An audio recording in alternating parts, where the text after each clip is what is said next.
and welcome to Global News Today, bringing you exclusive insights and fresh perspectives from leading experts and influential decision makers every weekday here on Al Arabiya News. I'm Tom Burges Watson, coming up on the show. The United States temporarily closes its embassy in the Ukrainian capital Kyiv after receiving a warning of a significant air attack. First missiles, now landmines. President Joe Biden is ramping up support for Ukraine, allowing it to use US antipersonnel landmines against Russian troops. And US President-elect Donald Trump appoints celebrity doctor Dr. Oz to a key health post, continuing his trend of unconventional picks for top roles in his incoming administration.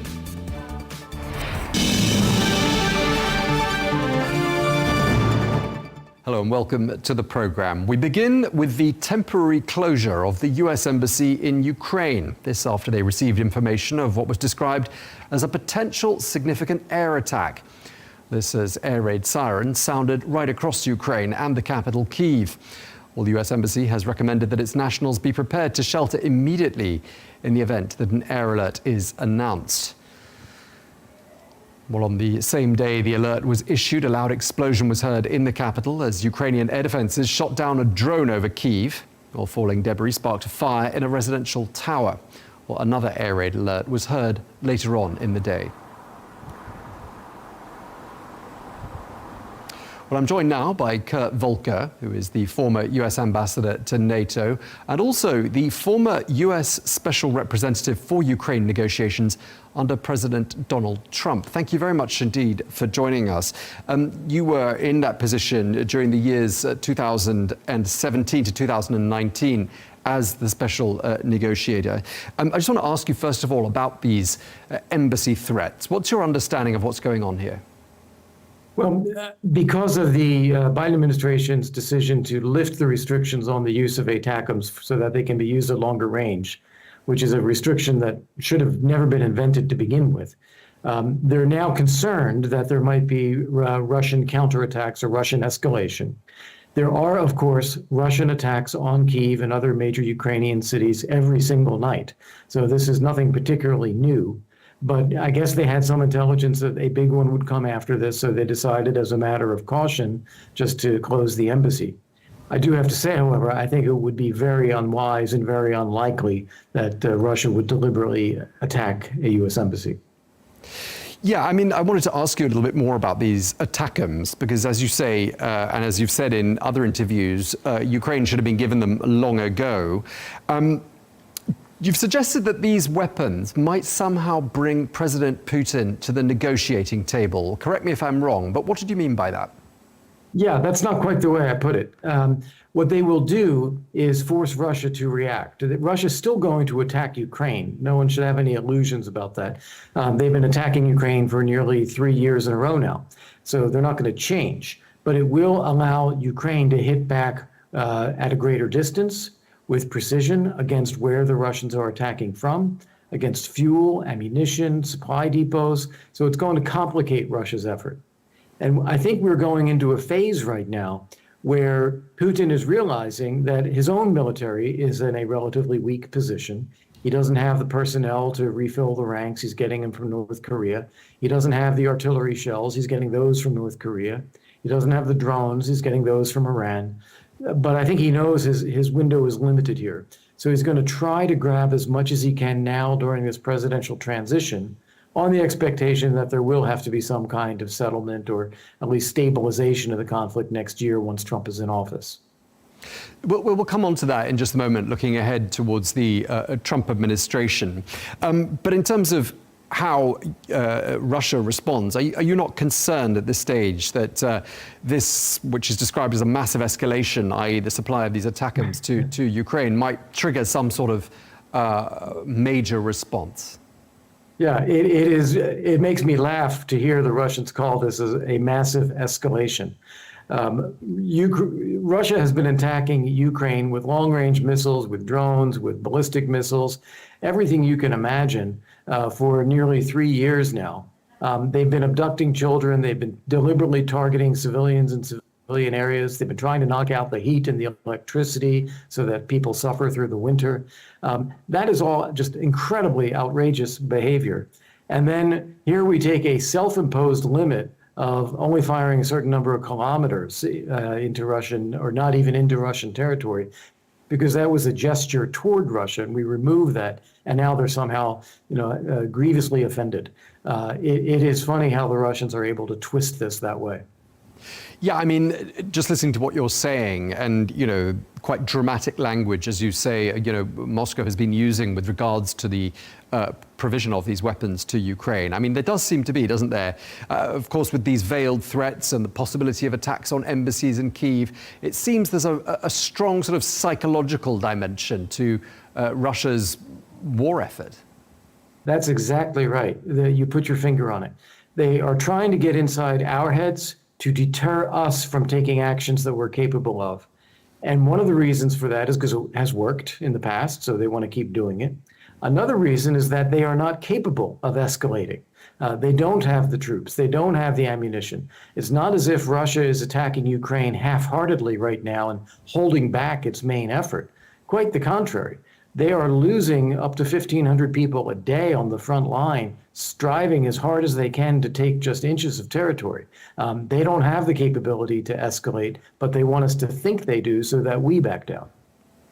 As well as thinking that perhaps the delivery of the ATACMS was rather late in the day, I've also heard you quoted as saying, why not just give this weaponry, or words to this effect, why not just hand over this weaponry quietly, perhaps with a little bit less fanfare, less of an announcement? And I'm just wondering, what is the point of announcing that you're handing over weapons to Ukraine? Why does Washington do that, as opposed to just, as you say, it's a great question. From a military or a political strategic standpoint, it makes no sense to announce these things. First off, we shouldn't have had the restriction to begin with. Secondly, if we're going to remove it, just remove it. You don't have to talk about it, just do it. And I guess they want to get credit domestically for doing it. I guess there may be some who think that this is fair to Russia, that as if there is a reason to be fair to Russia here because of what they're doing. But maybe they feel it's better to do that. Or maybe it's just the lack of discipline in the administration that this leaks out as people start talking, even though it wasn't made in a formal White House announcement. Okay, and so basically, other than irritating Washington and provoking quite dramatic sounding statements, it doesn't achieve anything. Well, I think the Russian fiery rhetoric and expressions of grievous harm don't achieve anything. I think the use of these weapons at a longer range will have some impact in forcing Russia to adjust. And since they are still attacking Ukraine every day, anything that can be done to complicate their logistics, complicate their command and control, take out some ammunition depots, all those things are incrementally heading in the right direction. Okay, so if all of this is about making the West frightened, comments like what we heard from the Russian Foreign Intelligence Chief, Sergei Narishkin, who says that Moscow will retaliate against NATO countries that facilitate long-range Ukrainian missile strikes against Russian territory, plus President Vladimir Putin revisiting the country's nuclear doctrine. You're saying we got nothing particular to worry about here? Right. I think this is the third time so far in the course of this Russian aggression against Ukraine that Russia has tweaked its nuclear doctrine somehow because they want to create fear in the West. The reality is that nuclear weapons use would not be in Russia's interest. Any strategic use would immediately get a strategic response and would be the end of Russia. Any tactical use would not achieve any military objectives and draw a conventional response against Russian forces doing it that the Russian military itself cannot tolerate. So I just don't see them escalating into nuclear weapons unless they feel that the Russian state itself is under threat. And then their nuclear doctrine would kick in, and I could see them using nuclear weapons. But the fact is that nobody is doing that. No one is threatening the Russian state. No one is trying to march toward Moscow. No one is bombing civilians in Moscow.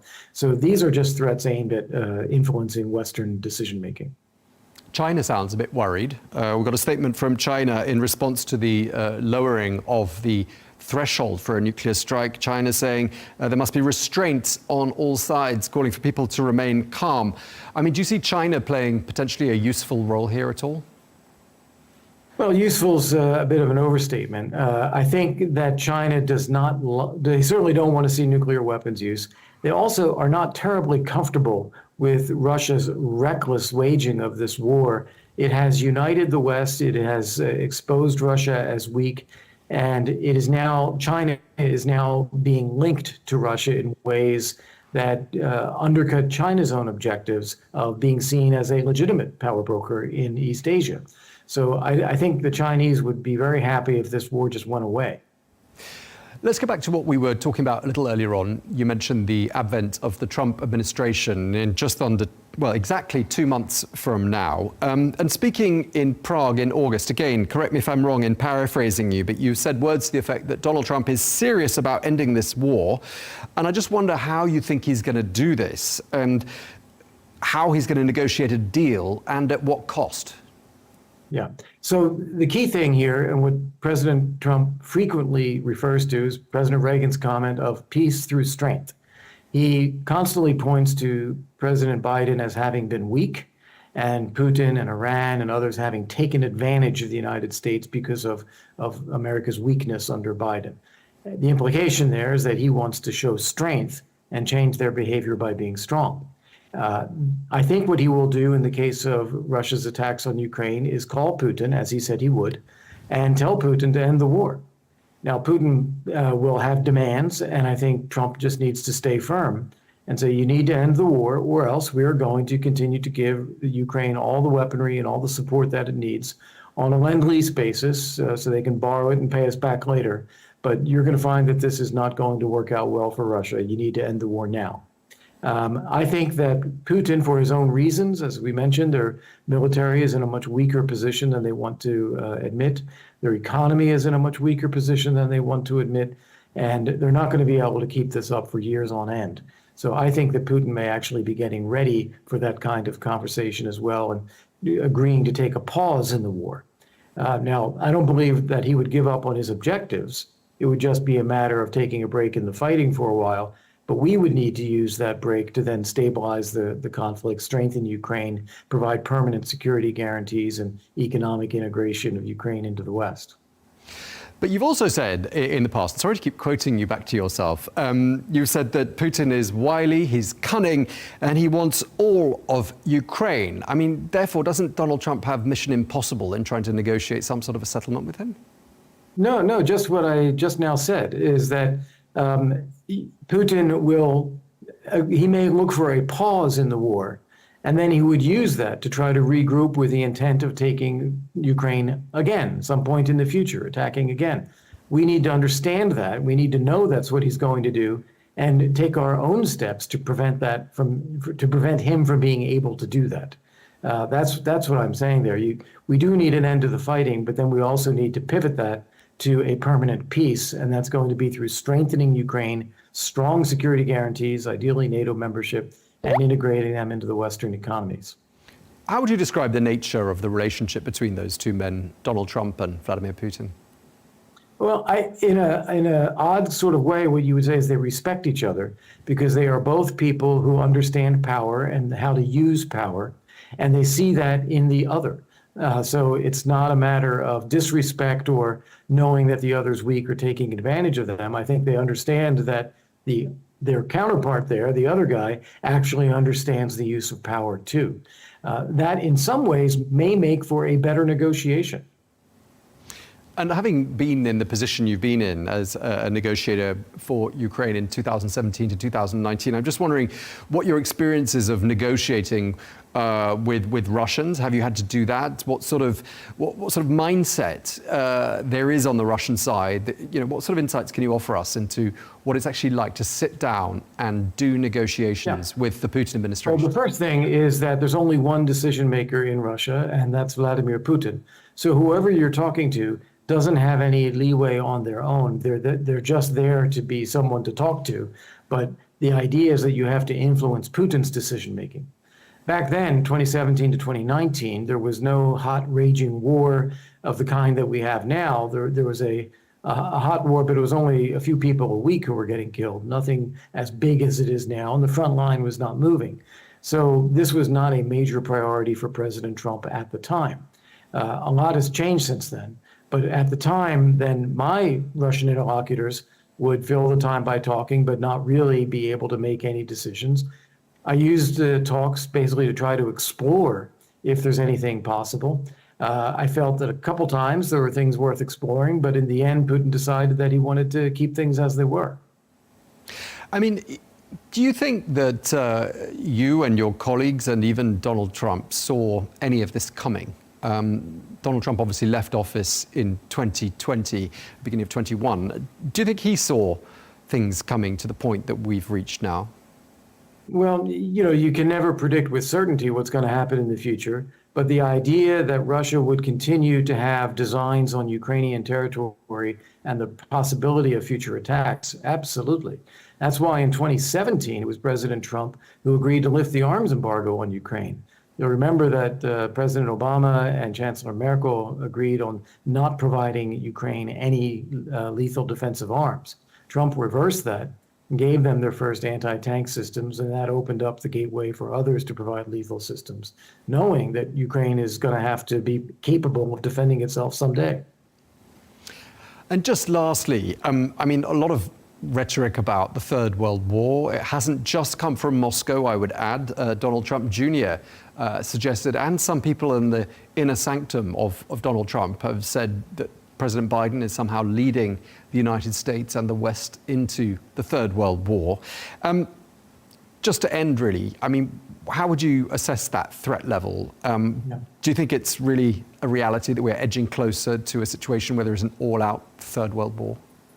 I think a situation where the U.S. and the West are seen as weak, and where aggressive players like Putin or Iran or China feel that they can act with impunity, that increases the risks of global conflict.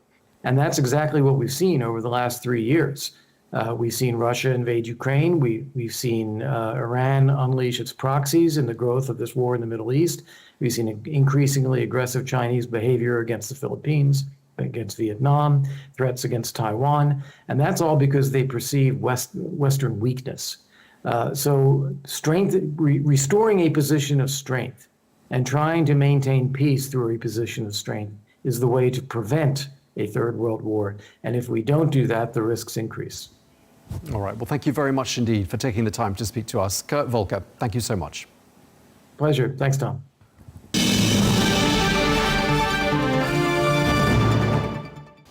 Well, tensions are already at a high after Ukraine launched US-made Army tactical missile system, or ATACMS as they're known, targeting the Russian region of Bryansk. Well, the attack followed Russian President Vladimir Putin's decision to amend the nuclear doctrine, lowering the threshold required for the Kremlin to respond with nuclear weapons. Well, as tensions between the two warring parties seem to rise, I'm joined now by Alexander Khara, who is the director of Ukraine's Center for Defense Strategies and a former advisor to Ukraine's defense minister. Thank you very much indeed for joining us, sir. Can I just start by asking you... Thank you for the invitation. Thank you. What is the latest on the ground today? We're receiving reports of air raid sirens sounding across Ukraine. What can you tell us? Well, it's just like order the day in Ukraine and even in capital. But in capital, we are privileged to have a pretty good air defense, and we are shutting down Russian missiles and Russian drones, or rather Iranian drones that Russia is launching to us. But the other towns, and particularly those near the Russian border, are not that fortunate. They are being bombed each and every day, and certainly there are some civilian casualties because the Russians are deliberately targeting the civilian infrastructure and civilian the quarters of the city. And recently, just a couple of days, there was a cluster munition blown up in the downtown of Odessa, the southern city of Ukraine on the Black Sea shore. So it's just like we get used to it for these 2.5 years.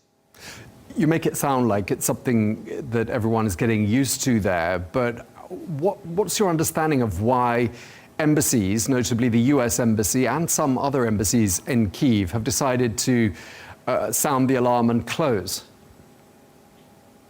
As far as I know, that there were warnings to the diplomatic corps of those embassies to have precautious measures because we are expecting the Russian missile and drone attacks against our capital. Certainly, Russians are not happy with the Americans allowing us to strike the Russian territory, and they need to retaliate, or so-called retaliation from their side is expected. So I believe this is the only reason. And I think that there was an explanation that it's not related to any threats of the use of nuclear arms. You mentioned those US-supplied weapons known as Attache. Now, we understand that a Russian arms depot was struck yesterday near the Russian city of Bryansk. Possibly again today, those same weapons were used in the town of Gubkin, which is in Belgorod. I'm just wondering, what is it about these weapons that has got the Russians so angry, do you think? One of the reasons why we have some troubles on our eastern flank and in Kursk region that the Russians outnumber us. They have many Russians and they are throwing them without any pity for their lives. And now we have Northern Korean soldiers fighting against Ukrainians. So with the aim to counter this, we need tools like Storm Shadow and the Scalp missiles, the British and the French one, and certainly ATACMS, the tactical missiles from the United States. So we can we can degrade the Russian ability to mount forces and then cross the border and pose a threat to our soldiers in the trenches. It's actually the way how the Americans and their NATO alliance in Europe would have fought the Russians if there was such an unfortunate case. So we need to target deep into Russian territory, even though 300 kilometers is not really deep.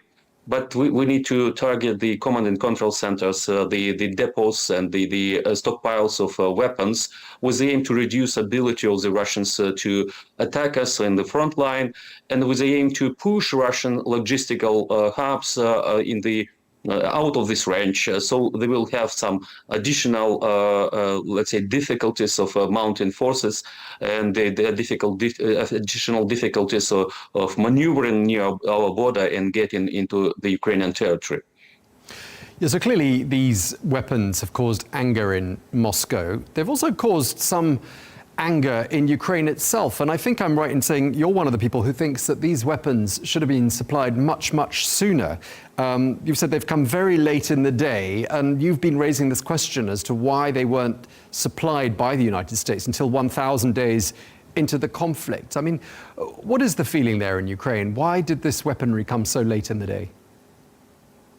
Well, certainly we were happy that we got this tool and ability to defend ourselves, because no, we don't want a single meter of the Russian territory. We want to defend something that belongs to us according to international law in other treaties. And we were not happy with the Biden administration strategy related to this war. Oh, fortunately, I have electricity back. In the beginning of the full-fledged invasion back in 2022, the Biden administration said what they are not going to do, rather than to leave this war option on the table, that the Russians would understand that they don't have a free hand over Ukraine. And the second thing, that in the beginning of the invasion, the Americans were not allowing us even to target Crimea, which is a proper Ukrainian territory. But after we were targeting it with our homemade missiles and drones, they decided that it's ridiculous not to allow us to use the Western-made weaponries. And it's a normal thing that we are targeting occupied territories with Western equipment. And actually, this year, when there was a threat that Kharkiv would be encircled, Americans allowed us to use ATACMS against the Russian targets on the Russian territory. So it's not a new thing that Americans are allowing us to do this. But overall, the problem is in the thinking of people in Washington. They they don't want to provoke Russia, while Russia provoking and escalating each and every move. So I believe that it's high time to change this thinking, even though Biden administration is going to stay in power for a couple of months, and then we will have Trump, and nobody knows which course he would choose with regard to Russia and Ukraine. Sure, well, we're going to talk about that in just a second, but I just want to ask you about what you just mentioned there. The lights were out when this interview began. They came back on during the answer you just gave us. I mean, clearly the electricity supply is quite variable with the kinds of Russian attacks targeting energy infrastructure in particular there. I mean, is that having any effect on morale, would you say? No, I don't think so. I have a battery from my car here, so I can power supply to my laptop and some other appliances. I'm waiting the other kind of batteries to arrive, and a lot of my compatriots already bought either diesel generators or any kind of additional supplies. So it's not a huge problem, and it's not affecting our morale, because no, this is a genocidal war. We have seen the acts of genocide in Irpin, Bucha, and other towns around Kyiv. We've seen how Mariupol, the beautiful city of the Sea of Azov, shore, was just wiped out, and we don't know the exact number of Ukrainians being killed there. It can be up to 100,000. We've seen how the Russians deported Ukrainian children, and they are trying to convert them into the Russians. We've seen how the Russians converted Ukrainian citizens on the occupied territories into the cannon fodder, and they sent to kill their compatriots and their fellow Ukrainians. So that's why we just understand we cannot just stop this war. We cannot agree on any ceasefire without any further guarantees for Ukrainian security. And certainly the only way how we can secure our future is to become a NATO member. Otherwise, we are not going to be competing. We are not able to compete with Russia. Russia, 140 million people, huge stockpile of strategic and tactical missiles and nuclear missiles, and a lot of other things. So we feel insecure in the future unless we get into NATO, unless we get everything promised by the West in terms of material, in terms of other types of support. So that's why we hope that at least our European partner would not abandon us in this struggle, because they understand pretty well. After Ukraine, there will be someone else, because Russia fought those wars since 1991, when the Russian Federation was established. They fought in Moldova, occupying a bit of this country, the part called Transnistria. They fought in Georgia in 1990s, and then in 2008, and they occupied two provinces of this country. They had a say in the conflict between Armenia and Azerbaijan, but fortunately Azerbaijan released, they just freed their territory, and now they are trying to approach Armenians and to have a long and lasting peace there. And we've seen in Russia, the Russians fought a war, brutal war in Chechnya in 1990s. And then when actually Putin came to power, he unleashed another genocidal war against Chechens, even though there was a peace treaty between those two entities, the Russian Federation and its autonomous republic. So we have no illusions that it's not possible to live peacefully with Russia. Yeah, and you mentioned being abandoned by your allies, and I'm just wondering whether there is a sense in Kyiv, in your opinion, that the advent of Donald Trump in the White House in 2 months from now is going to mean a significant change in the level of support you get from Washington. Is that now understood as being the most likely reality your country will have to face? First of all, we don't know what type of policies Mr. Trump would choose, because so far we heard from J.D. Vance, his vice president, from Mike Pompeo. Unfortunately, he will not get into the White House. From General Kellogg. And all those plans are, there are some positive moments, like in all those plans, there is a portion that the United States are going to supply Ukraine with arms and to deter future Russian aggression. But we don't know what Mr. Trump would do. We are trying to persuade him and his surrounding that it's not in the interest of the United States to leave Ukraine behind. Just like one thing. If Russia is to control Ukrainian territory, it means that more nations across the globe would decide to go nuclear. they would decide to get the nuclear arms, because for those bad guys around the world, it means that they can act with impunity. They can conquer neighboring countries, commit genocide. There would be no consequences for such actions. For peaceful countries, they would understand that they cannot rely on the United States. They cannot rely on international treaties. They need something to deter those aggressive neighbors. Sure, it sets a precedent, as you say. Is going to be a fact of. Yeah, it sets a precedent, as you say, but let's just go back to the immediate situation before us. If the United States says to Ukraine, you're on your own, what will that mean for your country's war effort? First of all, the Biden administration is trying to provide us with all necessary, all material available to the American military within this $6 billion package that was voted in the Congress. And certainly it will help us to sustain the war effort for some time. Then there are positive signs from Europe.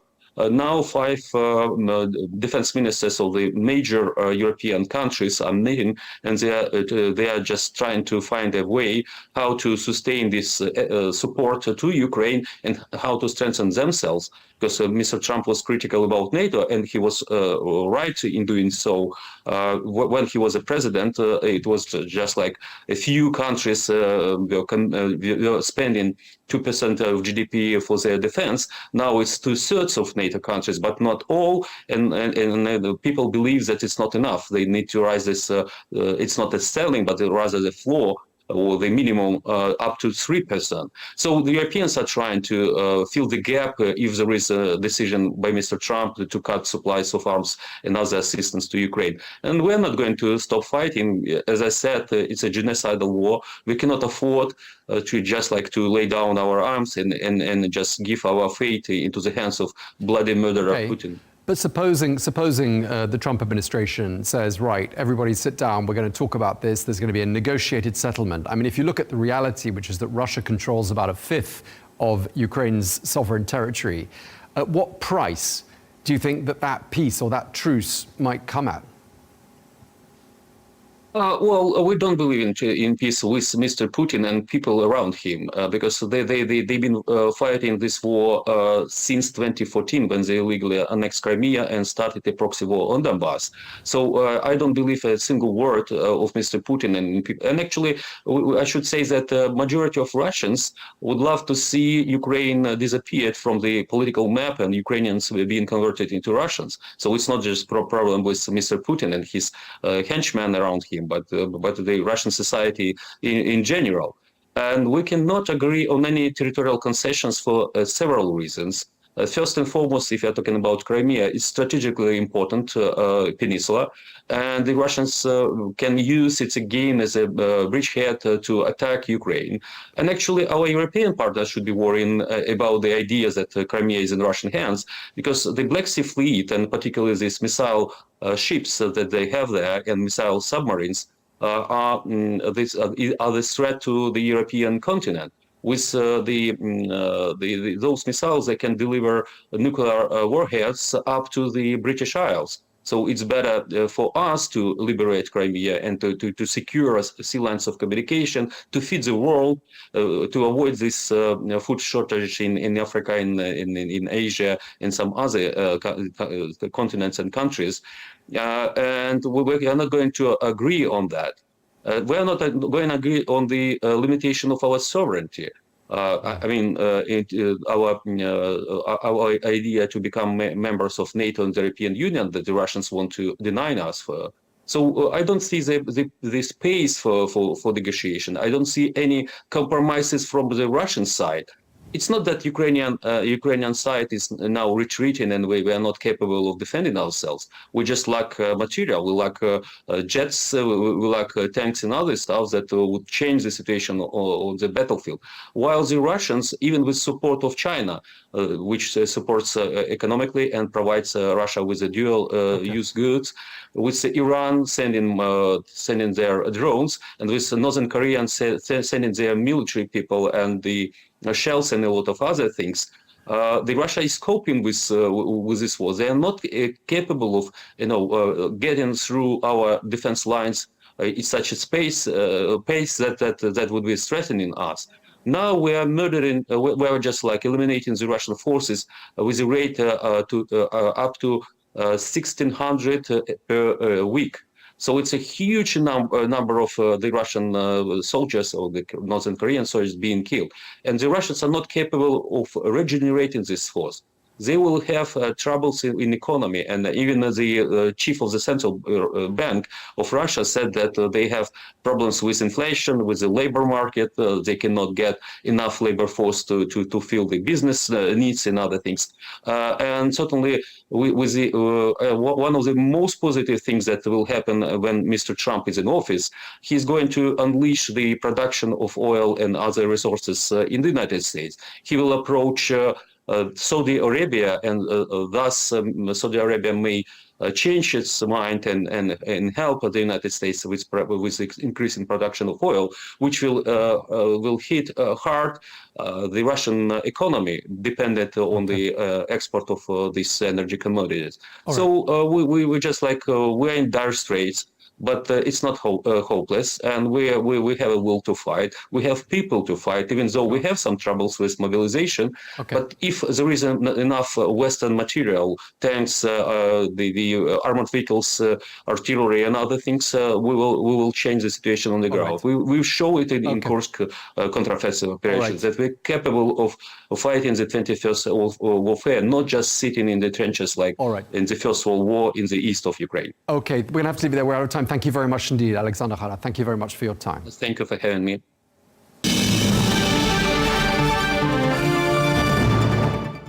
Now, staying with Ukraine, and the United States is continuing to bolster its efforts in equipping Kyiv in its fight against Russia.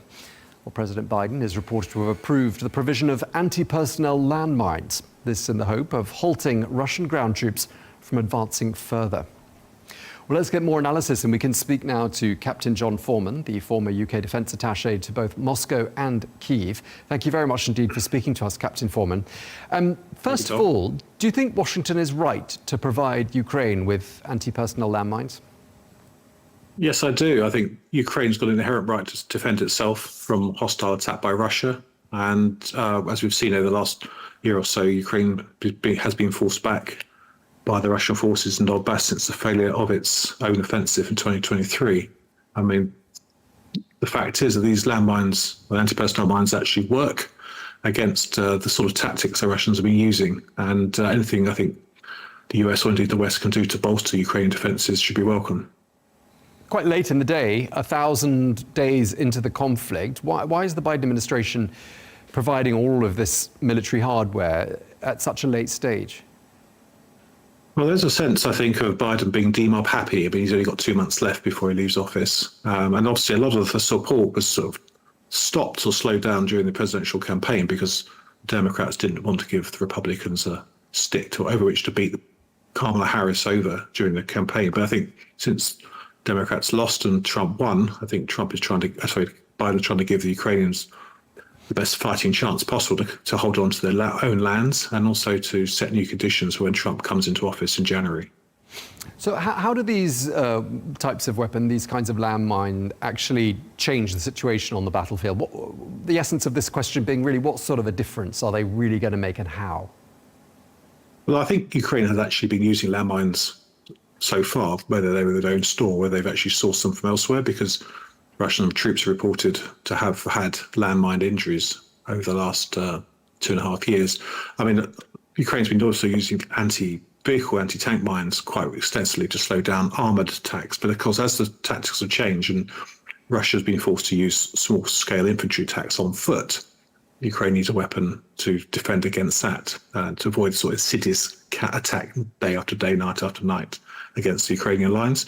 And the thing about anti-personnel mines is they're not designed to kill, they're designed to maim. And there's two types. There's a blast one, which might blow your foot off if you step on it. And there's also a fragmentation mine, which when triggered pops up and scatters shrapnel around, increasing damage to more troops. And the idea is that you obviously take those troops out of action, but you also clog up the Russian logistics and medical services and prevent these people coming back into action anytime soon. Campaign groups are up in arms about this. Obviously, anti-personnel landmines have had a good deal of press during the last couple of decades. Are they right to be angry? Well, my view is, if you look at this campaign when it really got started at the end of the Cold War in 1991. The sort of wars which are being fought around that time, in Bosnia and Somalia, or indeed the Afghan legacy of the Soviet intervention in Afghanistan, there was a great push to reduce the threat to civilians, because actually, although they're called anti-personnel mines, they kill more civilians than they kill soldiers. But I think it's also worth noting that Russia, China, the United States, India, Pakistan, and other countries never signed up to the Ottawa Convention because they realised that these sort of weapons have utility in warfare. And over the last 30 years, as you pointed out, the type of wars being fought, or the sort of history did not end as we expected in the 1990s. Great power competition and conflict between states is back. And that brings focus back onto things like anti-personnel mines, which have always had utility because, let's face it, the British used it in the Second World War and the Germans used it against us. And the same argument, I think, applies to wars of necessity as Ukraine is facing in the use of cluster munitions, which also had campaign groups up in arms. But I think Ukrainian government has had to weigh the risk to the civilians against the risk to the nationhood. I mean, it's all well and good campaign groups arguing about possible injuries to civilians, but if the Ukraine collapses and the whole of Ukraine goes under the Russian occupation and Russian civilians are subject to rape and torture, disappearance and abduction of their children, I think that's a very hard balance to say that you can't use those mines. The technology has changed a bit, hasn't it? Because these ones are called non-persistent landmines because they've got a battery, and when the battery runs out, they no longer pose a threat. So they sound a bit different from the landmines of years past. But nevertheless, do you think Washington's likely to be seeking various terms and conditions from Ukraine, or asking them to sign up to terms and conditions before they're used? Well, I read that the Ukrainians have said they won't use them in heavily populated areas to reduce the risk to civilians. And I think having restrictions actually to say we know where you plant these, make sure that they have the military utility and not just scattered willy-nilly to make the de-arming or demining task of the future more difficult. I think also as you said, the time-limited nature means that they can, when they've used it, fulfilled their purpose, they would self-detonate, not be left around for children and civilians to find. Russia has reacted to the deliveries and the announcement of deliveries of new weaponry for Ukraine during the course of the last day or two, various reactions. One of the things they're saying is that these kinds of weapons deliveries are simply prolonging the war in Ukraine. What do you read into that? The only thing that is prolonging the war in Ukraine is Russia carrying on attacking Ukraine. This war could finish tomorrow if Russia and Putin pulled his troops back. It was Russia that started the war. It was Russia that invaded Ukraine. It was Russia that's been bombing Ukrainian cities, targeting energy infrastructure. It's a fatuous argument for the Russians to say that it prolongs the war. Russia is responsible for this war. There's no moral equivalence between the United States providing weapons to Ukraine to defend itself and Russia attacking and killing Ukrainian cities and wiping out whole families. And in terms of bringing about an end to the war, we touched on Donald Trump's return to the White House. And I'm just wondering how you think he's likely to go about bringing an end to this war, and how he can secure a ceasefire within a matter of hours or days, as he has claimed to be able to do. Yeah, I mean, there's been a lot of talk from the Trump camp, but no firm policies and no firm proposals. And the Russians said that they would be willing to consider Trump's proposals if they actually became known, and we don't know what they are. So there's been various voices off by his boosters and his supporters that he'd be able to bring it to a close without real hard ideas. I think the other problem is, of course, that Russia has indicated that it wants to present a fairly complete Ukraine to surrender its occupied territories, to demilitarize, to change its government and to allow Russia to have a say in Ukraine's internal foreign policy, which obviously is going to be unacceptable to the Ukrainian government. I think both Trump and if Harris become president, the Democrats were keen to see an end to the fighting in Ukraine in next year in 2025. I think Trump will propose some sort of land for peace deal, but I think the key issue will be is without any firm security guarantees to Ukraine in terms of weapons or NATO membership or bilateral security guarantees to the Americans, all a land for peace deal will mean is that Russia will be able to regroup, rearm, and reattack in 2 or 3 years' time. So that's a sort of Minsk III proposal, which you hear floated out of France and Germany, but I think it will probably go the same way as Minsk I and Minsk II, that the fighting will continue unless Ukraine can actually defend itself and know that somebody will come to its aid if it's re-attacked by Russia. But there is a lot of nervousness in Kyiv. I've heard it from some of the guests we've spoken to on this channel, that they will be forced into some sort of a negotiated settlement by the Trump administration, or at least given no choice in the matter. And I'm just wondering whether you think they're justified in being nervous, not least because 1/5 of Ukraine's territory is in Russian hands, that they may be forced to surrender that territory once and for all. Well, I think that's right. I think it would be, if Ukraine was forced into a peace deal with Russia, it would be a dishonorable peace. It would just dishonor the American government and the US White House. But having said against that, you see other polls about Ukrainian mood about the first time that people are very, very weary of the war. The troops are exhausted.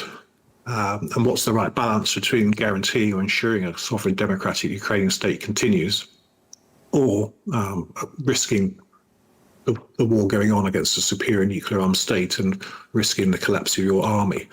So I think it's a decision for Ukrainians. When the Biden administration has always been very strong about saying nothing about Ukraine without Ukraine, but the way that Trump operates and the way that he seems to get on with other strong men, I can see him wishing to go into the room and sort of wave his hand and decide the future of Ukraine without Ukrainians being in the room. And I think it is a risk. And I think Ukrainians are right to be nervous. Yeah, I mean, things don't look too good on the battlefield at the moment, do they? For Ukraine, it's looking like they are struggling. And you mentioned troop morale. I mean, supposing Donald Trump and his administration did say it's a European problem, it's not our problem, and essentially Washington pulled the plug on support for Ukraine, how long do you think Ukraine would be able to hold out for? Well, I think without US support, the situation for Ukraine may be even more difficult. And I don't see the Europeans, who have been prone to infighting and sort of navel gazing, being able to step up to fill that gap. You can see the amount of money that America's given, the amount of arms. Most of the Europeans had actually sacrificed a lot of their arsenals over the last 30 years to spend it on health and welfare and the welfare state. So whatever the ambitions of Europe to step up, I don't see that happening. Now, having said that, I don't think Trump should be portrayed as the anti-Ukrainian. He's portrayed in the press some stage. I think he's spoken about the deal he would wish to see, which is strong Ukraine, some sort of deal over peace, over the territory, and perhaps some large-scale lend-lease deal, which would offer huge amounts of money, for maybe $500 billion for Ukraine to buy arms and look after itself in the foreseeable future, plus economic support for the Europeans. So I think we just have to see what the actual shape of the deal is, and whether he actually can land it. And if he can't land it, Trump's also said if Russia doesn't agree, he'll flood the Ukraine with arms to help it defend itself. So he said various things quite capricious in nature. Let's see what he actually does. And just lastly, I want to ask you for your interpretation of Russia's change to its nuclear doctrine. The director of Russia's Foreign Intelligence Service, Sergei Naryshkin, says, quote, "This effectively rules out the possibility of beating Russia's armed forces on the battlefield." I just wondered what you think he's suggesting by saying that. Well, I remember Naryshkin before the invasion made a complete idiot of himself in front of Putin. And he has a history of strange off-the-wall statements, and I don't pay much credence to that. I think, look at the changes to state policy on nuclear deterrence, which they issued. It's basically an upgrade of that in 2020, and they provided some important clarifications. They extended the deterrent to Belarus. They've clarified what they regard as a military threat. And they've also said they would launch on warning of a massive aerospace assault by an opponent. And also they've lowered slightly the launch threshold of nuclear weapons to a, quote, critical threat to Russia's sovereignty and territorial integrity. Now, that doctrine is for strategic nuclear deterrence. existential threats against Russia's ability to respond to a nuclear attack. It's not about the tactical battle being fought in Ukraine. It's very hard it should conflate, I think, the issues around ATACMS and Storm Shadow in border areas against military targets in the border areas close to the Ukrainian border with an attack on Moscow. So I think, long as Russian papers have said, would Putin want to go to war with NATO over an arms dump in Bryansk Oblast? Probably not. So the reason we have conventional weapons and nuclear weapons is that they are meant to be weapons used proportionally against the threat used, that Russia doesn't come in, or allies, nations don't come in with their strategic nuclear deterrent. So I don't agree with Mr. Narishkin. I think that so far, actually, Russia has signalled it doesn't want to escalate the war from a local to a regional war with NATO, which obviously would bring in a nuclear dimension. And of course, Ukraine's not a nuclear state. Okay, well, we're going to have to leave it there, but really appreciate you taking the time to speak to us. Captain John Foreman, thank you so much for your time. Thank you, Tom.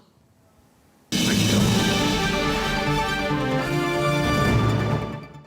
Now, turning our eye to the United States as the incoming Trump administration continues to take shape. Now, the television star, Dr. Mehmet Oz, who is better known simply as Dr. Oz, has been selected by the US President-elect Donald Trump to serve as the administrator for the Centers of Medicare and Medicaid Services.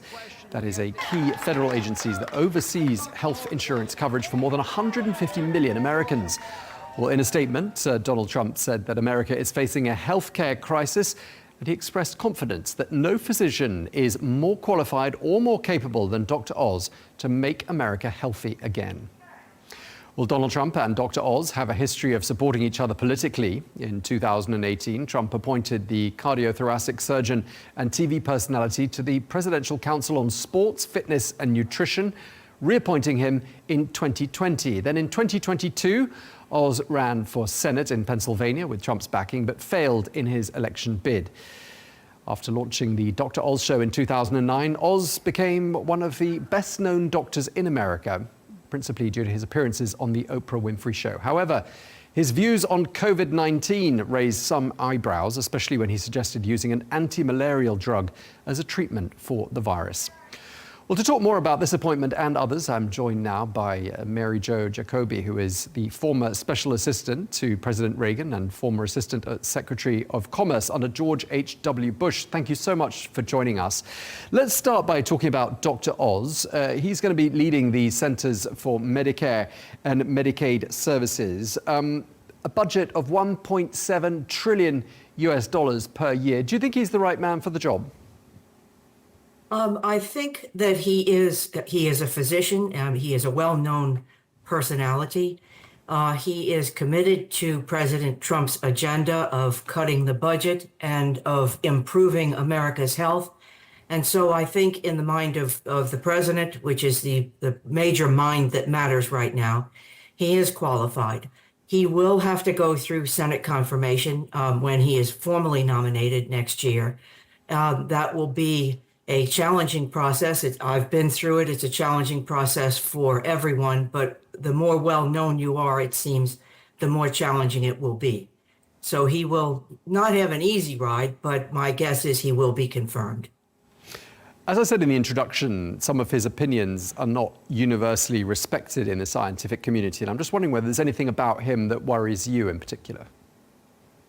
Well, I think from a Senate confirmation prospect in a Republican Senate, he has in the past expressed support for gender transitioning of young people, young men to young women to young men, which has become, it has always been controversial. It has become more controversial this year, given the presidential election. And I'm sure he will be questioned a great deal about that.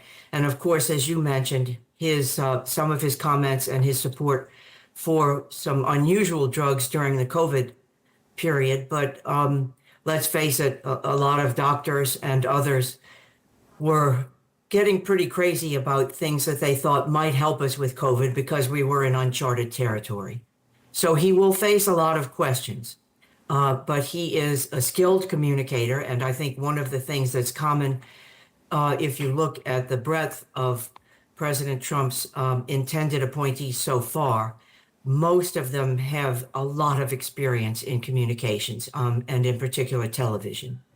Yeah, I mean, there's been critics of the incoming Trump administration, particularly on the other side of the aisle. One that stood out for me says the common theme amongst all the appointees is TV hosts whose main qualification is their loyalty to Donald Trump. Do you think that's fair criticism? I do not think it's fair, but I do think it is fair game in politics. I've looked at the CVs of his appointees. All of them are highly educated. All of them are highly experienced. Most of them who have come to television came via other routes with business and political backgrounds or military backgrounds. So I think if you look past the headline to the individual, they are highly qualified people. But looking at it from the outside, I mean, you know, we're talking about a celebrity television doctor here. I mean, you'd have thought, you know, especially he hasn't got any government experience, well, very limited government experience. I'm just wondering, aren't there any more qualified candidates out there? I'm sure if you looked around for any job, whether you're a president of the United States or the chief executive of a very large company, there is a huge array of candidates available to you. But what the president has done is not unusual for presidents. If you look at President Biden's cabinet, for example, many of them had no experience or expertise in the area to which they were appointed, but they were the president's choice. They had other qualifications that President Biden saw, and these individuals have other qualifications that President Trump, when he becomes president, will see or has seen. And the other thing is, you do, in a political environment, you do want people who will help you execute your agenda. Now, if that means you're loyal to the person, that's fine. If that means you're loyal to the policies, that's even better. Dr. Oz is going to report to RFK Jr., whose appointment we talked about extensively on this channel last week. He, of course, is going to be running the Department of Health. How do you see these two men, RFK Jr. and Dr. Oz, working together? I think that they will probably work together very well. They both have huge areas to manage and huge areas of policy to help execute. And I think they will work together. They share a lot of the same positions with respect not only to President Trump's stated agenda, but things like a degree of skepticism about the COVID vaccine, which it has become extremely widespread in the United States now. So I would expect that they will work together well, and they're both experienced people. RFK Jr. in the political arena. Dr. Oz had his own political experience running for the Senate. They understand politics. They understand the American political process. And I think what you'll see is when there are areas of disagreement, those areas will be discussed in private rather than in public, which is frankly what any leader wants. Just before we move on to some of the other appointments, just wrapping up the healthcare department appointments, do you think the Affordable Care Act is somehow at risk of being axed with these two men in charge? I certainly President Trump, President-elect Trump now, has said that he would like to axe it. I don't think he tried several times when he was president before, and it didn't seem possible. I think even with a Republican Senate and a Republican House, the appetite for that is not huge right now. But I would expect that you would see reform. So specifically with respect to Dr. Oz, President-elect Trump has talked about the whole question of Medicare for all, and how you would do that. And a lot of the Democrats have talked about that. It would be incredibly expensive and incredibly difficult to implement. And speaking as someone who is on Medicare, because in America, when you turn 65, regardless of your health insurance status, you have to go on Medicare, which is state-sponsored. I think it's probably not the best solution to apply Medicare to everyone, but I would expect to see a great deal of reform, not only in terms of Medicare and Medicaid, but in terms of the other activities of the Department of Health and Human Services with respect to things like the food pyramid, the recommended foods that are recommended for young people in particular. You can see a lot of reform coming in that regard. And they will be able to do a fair number of things administratively without an act of Congress. Let's talk about one of the other big appointments of the last 24 hours. In education, Linda Macmahon, the former CEO of World Wrestling Entertainment, is tapped for education secretary. I'm just wondering what you think she brings to the job. She is a seasoned businesswoman. She was the administrator of the Small Business Administration in the first Trump administration. She has acquired a knowledge of how large government agencies with large budgets operate. She was co-head of the Trump transition team. She knows the president quite well. The president's quite well acquainted with her husband, Vince McMahon. And of course, WWE comes to the region quite often. She is a very good businesswoman, a very savvy businesswoman, and she supports the president's agenda. Whether they will be able to abolish the Department of Education, which is something President Trump has said, President-elect Trump has said he would like to do, I think that's a very big ask. But going back to my time in government with President Reagan also wanted to abolish the Department of Education. It is a very big, bloated bureaucracy running education at the local level from Washington. And there's a lot of pushback from that, but the support for the department lies with the teachers' unions in the United States, which are incredibly powerful. I mean, abolishing the Department of Education sounds pretty drastic. I mean, it's a key department and it will shape future generations of Americans. What do you think Donald Trump's vision is for the education of the American people? I believe that President-elect Trump believes, what frankly President Reagan believed, that government should be much closer to the people and much closer to the point of service for the people. Education is a local matter, a state matter, and rather than having a giant bureaucracy in Washington telling localities and states what to do, that budget would be administered by state and local governments rather than by a bloated bureaucracy in Washington. So students would still get a lot of attention. There would be still a tremendous amount of taxpayer support for education. It would be a change in how that support is administered. Okay, some of the other picks that I wanted to discuss with you for the new Trump administration: Matt Gaetz, Pete Hegseth, yes. Two men who've got sexual assault, sexual misconduct allegations hanging over them, which I should add they both deny. Do you think it's fair to say those two are perhaps the most controversial of all of the picks so far? I think head and shoulders above the others is Matt Gaetz, as in terms of controversy. He's been a member of Congress. He's been investigated. He was investigated by the Justice Department, which did not bring charges on the sexual assault allegations. There is an investigation of the House Ethics Committee pending against him, which by resigning from the House, as he did last week, he has basically ended that. He's a very controversial figure. The term used most frequently to describe him is firebrand. He is incredibly outspoken and incredibly opinionated.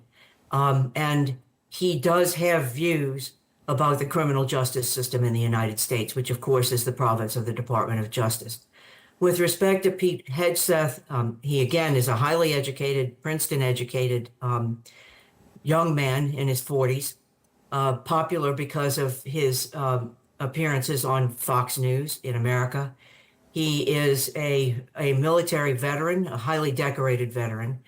And I think the president, if I could ascribe thought to President Trump in this case, I would say President-elect Trump sees in him a man who understands the enlisted person in the American military, as opposed to the military brass in Washington. And again, it's the notion of putting people who understand below the top management level what's going on in the Defense Department seems to be the goal there for the president. They are both controversial. They will have to go through this arduous process, which I don't envy them. But it is the process that it is, and they are the president-elect's choices, and therefore, who knows? But it's important for your viewers to keep in mind, President Trump, although he will always be President Trump because he was president before and you carry the title for life, he's currently president-elect, doesn't take office till the 20th of January. These people are not nominated yet. They are his list of desired people to appoint come January. And he has the ability between now and the 60 days that follow to withdraw any of them and reappoint other people, announce other potential appointees as well. So it's not done until the formal announcements once he is formally president. Sure, and you said at the beginning of this answer that Matt Gaetz was head and shoulders above Pete Hegseth on the sort of the controversy stakes. Yes. And I'm just wondering whether you think that translates into the likelihood that him passing Senate approval is probably going to be the most challenging of all of the hearings up until this point. Do you think that's a fair assessment? At this moment, it certainly looks that way. He has managed to offend a number of Republicans, including Republican senators, who will now, in essence, stand in judgment of his appointment. And so he will have an uphill fight in getting confirmed. He does seem to be the most vulnerable of the intended nominees at this moment, but we still have some big ones out there. Treasury hasn't been announced yet, and others. So we'll have to see. But at this moment, he looks to be the most controversial and the individual who will have the most difficult time. Quite a lot of dismantling likely to happen, or is being talked about, with these so-called disruptors who are on the list of nominees. I don't know if you think those labels are accurate or not, but Vice President-elect J.D. Vance talking about an FBI director that he wants who will, quote, dismantle the deep state. Now, the current FBI chief, Chris Wray, is meant to stay there until the year 2027, I gather. But do you think perhaps his head is on the block and he might end up being replaced? And what does dismantling the deep state mean as far as you're concerned?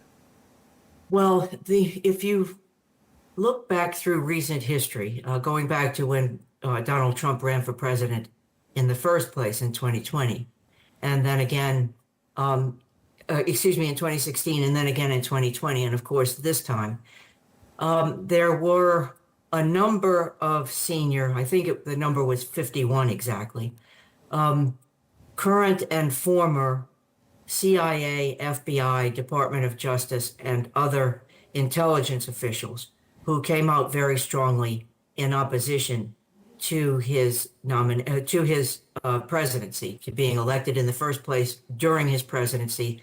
They were highly critical and highly vocal in that criticism.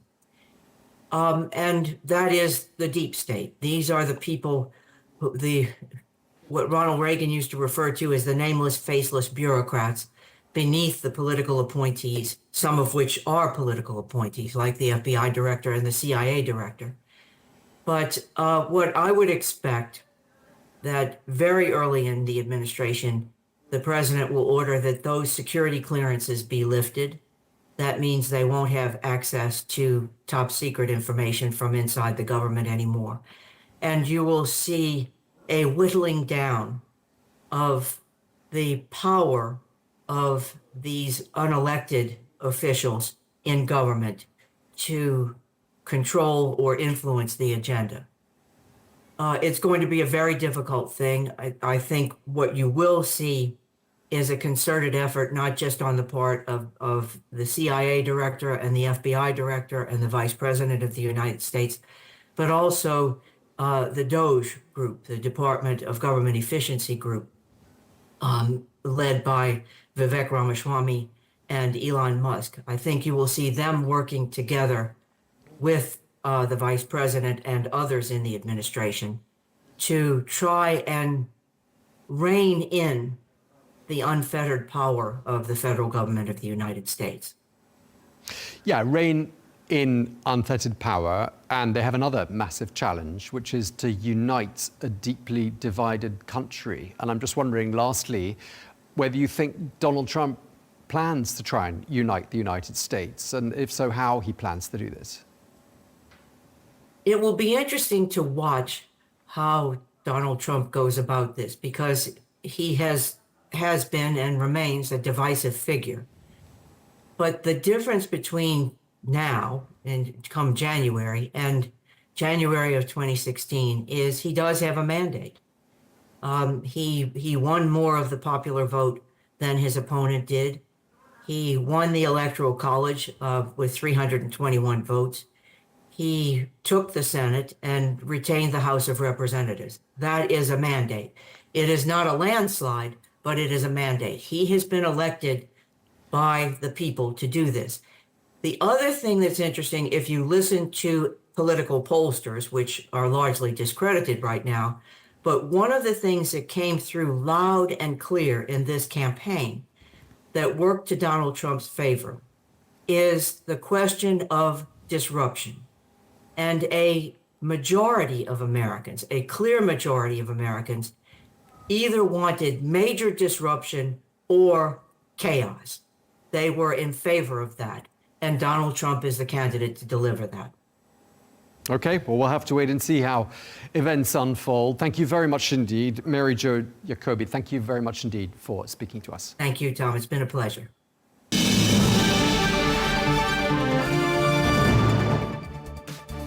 Well, that is all we have time for on Global News Today. Thank you very much indeed for watching, and be sure to join us again tomorrow for more exclusive interviews. Until then, bye-bye.